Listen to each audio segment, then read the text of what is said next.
Welcome back to NAD Park. Today I wanted to finish up my run through all 18 holes out here at NAD, doing the backhand and forehand California style doubles. So playing with the same rules, starting off on hole 13 today. We're gonna go 13 through 18, finish it out here. Again, we're playing from the blue tees, which are the tees that I have not played very much. So I'm not super familiar with all these shots. But we're playing the same baskets. We're still doing the short baskets here today. All right, starting off, we've got hole 13, 191 feet. It is a little bit downhill and quite a bit to the left. This is one of those holes where I look at the fairway and I just see trees. Like, I don't know who designed this one and went, ooh, there's a fairway here, because there's not. There's just not. It is just a wall of trees, and you hope to get between them. So I'm going to go forehand on a jackalope. Hoping to take kind of an inside line here, and then I'm going to do a little bit wider with the buzz on a backhand. That's the hope, at least. Of course, I have not warmed up. Why would I?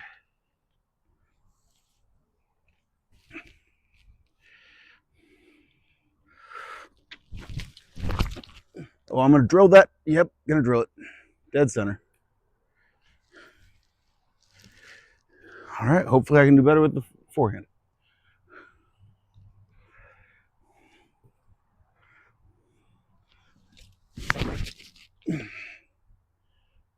That's going to be better, but not necessarily a lot. All right, guys, and I have already managed to get myself into a spot where I can't film and see the basket. So I've actually got the camera about parallel with me off to my left. So you should be seeing the disc come in on the right frame. So first I'm going to go with the forehand with the owl here.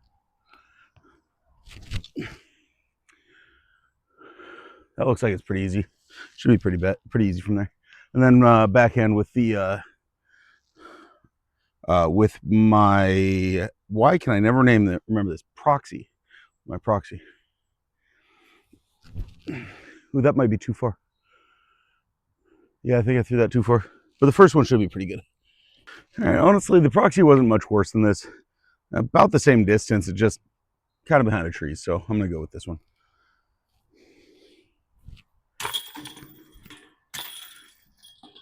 Hole 14, 276. It looks like in this hole what they've done is they've just taken the tee pad. It's probably 30-ish feet longer than the red. But they kicked it off to the left probably 40 or 50 feet and turned it 45 degrees to the right, and tucked it into these trees over here. So what they've done is they've kind of taken away the straight shot. It is now a strong right to left curve, which means that the backhand is going to be the pretty obvious choice here. The forehand is going to be interesting. I'm going to go with backhand with the insanity. I want to try to do a hyzer throw, but to get it to just slowly turn. And I'm going to do a jackalope on the forehand.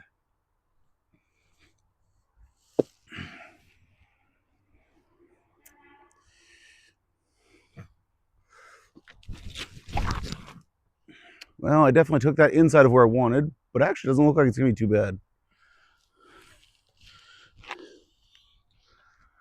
All right, let's see if I can do anything at all like that with the forehand.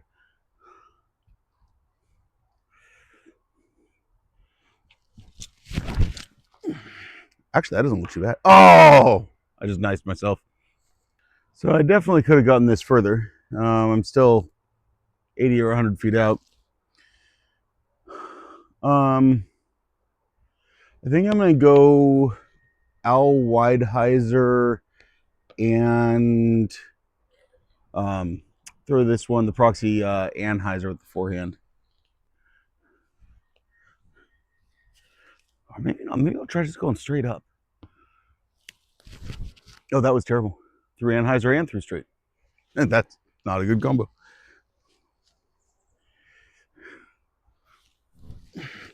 Oh, that's going to end up too low. That's not going to go well. Neither of these shots ended up all that great, but I actually like where this one ended up a little bit better, the forehand, just because it's more of a straight uphill putt. instead of angled, which means that I'm less likely to run away if I miss the putt. So this is definitely a makeable range, though. Hopefully I can just get the par and call it good. I got 2 shots at it. Oh, that was close. But it sat. And that was perfect height. Just missed right. I guess a bogey it is. Hole 15, 263. This actually shapes up very similar to the red hole 15. We're just 30-ish feet back, cantered, 20 feet to the right, and angled 10 degrees to the left. It's not actually a huge change. It's not just like straight longer like the other ones have. Some of the other ones have been. It is actually changing the angle a little bit, but it's still a left to right fade up over that hill. The shape of it seems very, very similar. Just a tiny bit longer is all. I might actually stick with kind of the same game plan I have on the red tees. I'm gonna go with Raider on forehand and a Jackalope on backhand. With the Jackalope, I'm actually gonna be kind of trying to throw it straight so that it curves to the right. And I'm just gonna aim kind of right at that deep tree there that's on the left side. Hopefully it just slowly drifts to the right and goes past it.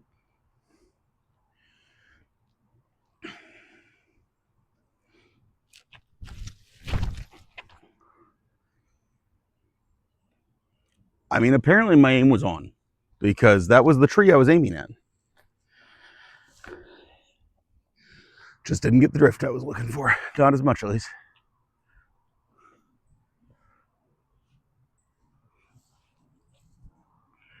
All right. Come out of it. If I don't hit that tree, I hit that tree. So I'm going to go ahead and take the backhand on this one, the Jackalope on this one, because after a little bit of tree love with both discs, the Raider ended up actually a tiny bit further than this one, but with about 10 times as many trees in the way, which means about 20 instead of about 2. I'm going to go... Man, I don't really like either of these. I'm going to go backhand on a proxy and forehand on an owl here.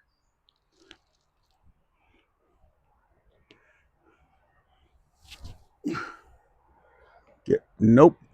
Kind of wanted to hook around that.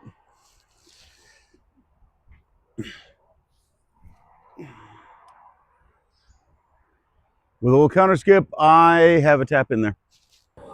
Hole 16, 163. So this basket is actually off to the right of the other one. It's probably 20 feet longer or so, but we're probably 50 or 60 feet off to the right and angled a little bit left to make up for it. It's interesting because over there, from the other tee pad, you kind of got to get left pretty quick and then curve it to the right. And there's this wall of trees along the right side. You kind of want to just follow that wall up the hill. On this shot, you're basically just picking a gap through the wall of trees and then turn to the right. I mean, it's still a left to right hole, but very different shape, and it's a little bit longer too. Not a lot. So I'm going to go backhand with a Jackalope. I mean, I really don't have a lot of hope of parking this or anything. My goal is to kind of be up on the hillside on the other side, so I have at least a shot. Make it an easy par. Forehand, I'm going to go with the Diamondback. And in theory, if I can nail the line, which we all know is not very likely, if I can nail the line, then I should be able to curve up and put myself at the outside of the edge for a putt.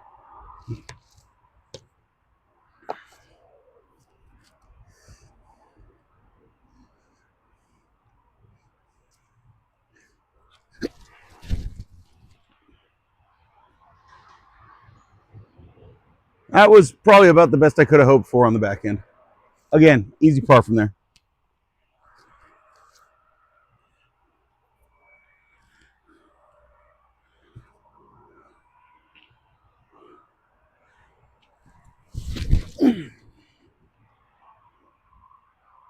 And I threw that 2 straight.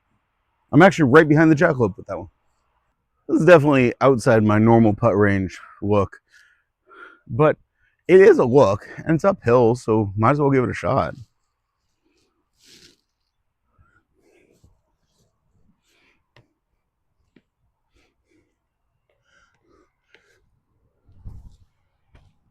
Oh, off the side of the cage. That looks really good.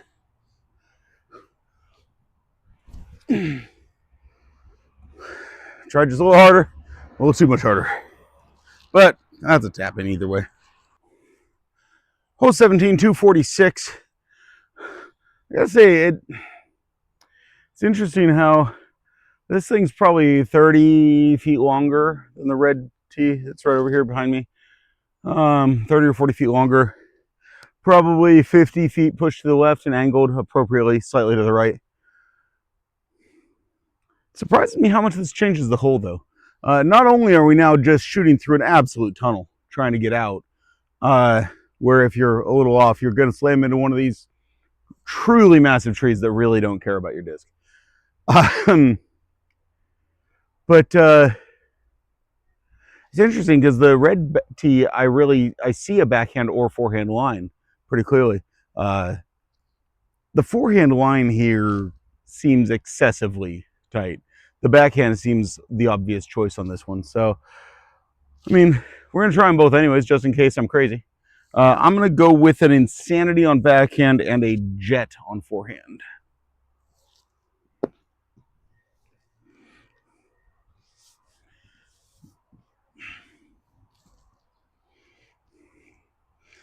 Try to come out with just a little anhyzer on this insanity so it'll drift right, come back left, and hopefully not hit the angled tree.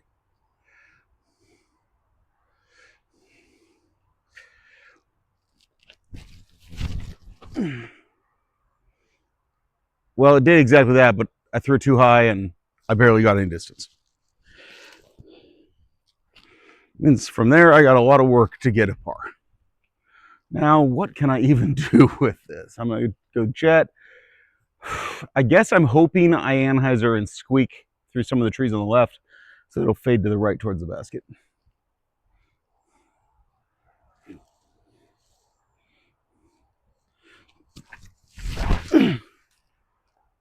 Nope, instead I hit high branches and it gets knocked down right away. Can't see the basket from here. I mean, if I step a little, oh, just right here, I can barely see it through a gap. It's down that way. There is not a clear way to get there. I'm going to go with a gentle hyzer backhand off to the right with the proxy. I'm going to try to hook to the left with an owl on forehand. So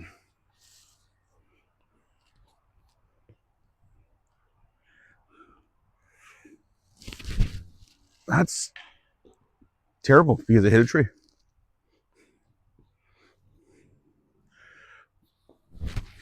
That's way farther right than I wanted to be. And actually might be really good. That might have been the right one. Hole 17 brought to you by Point of View Putt.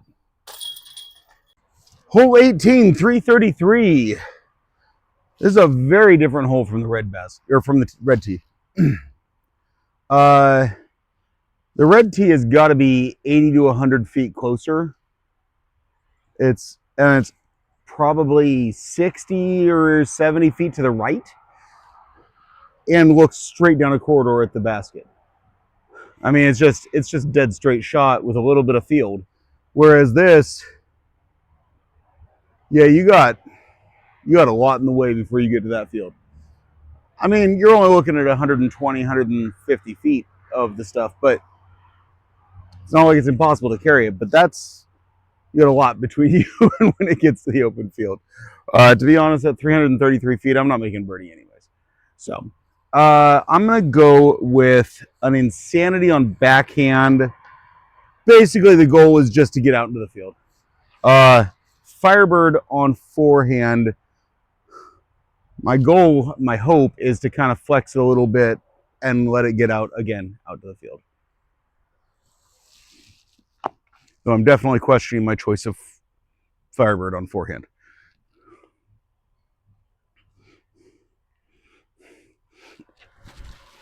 Oh, I just slipped so bad. And that's in such a bad spot. Probably.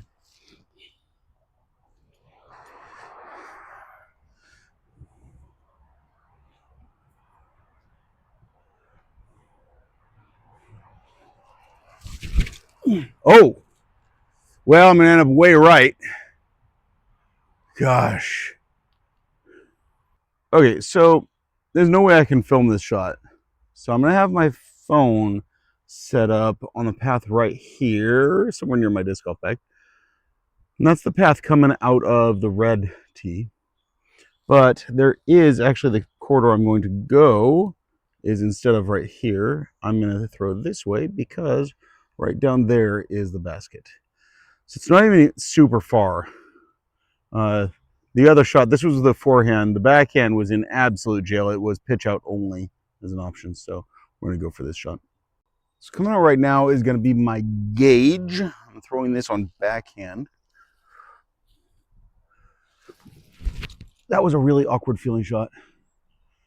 A little short, but it's got a putt. All right, now I'm going to go with the forehand with the runway.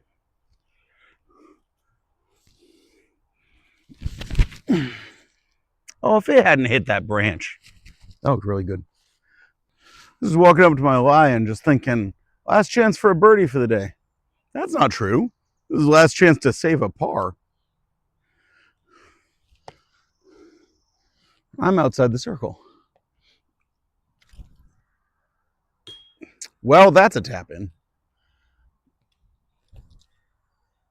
And that one's in. Thank goodness. Save the par. That'll do it for my 6 holes today, my 18 at NAD from the Blue Tees. Both. I didn't play great today. I didn't play terrible. I kind of had a middle of the road round today. And I'm not mad about it. I had a good time. A couple of those Blue Tees I really liked. I'm going to have to kind of think about it. I'll kind of go over it on my putting practice this weekend. What I really thought of all the Blue Tees. There was at least one that I thought was eh. There were a couple that I really liked the change. Definitely change it up. Make it more difficult, stuff like that. I like it. Gonna have to do this more often though. I really like the challenging myself. I need to get Ryan out here. I need to get Ryan out here. We'll come out here and play some best shot doubles on blue long or something like that. See if we can even get par. I doubt it. Blue longs out here are actually pretty hard. So anyways, that's gonna do it for today. Thank you so much for coming along for the ride, and I hope you guys have a great day.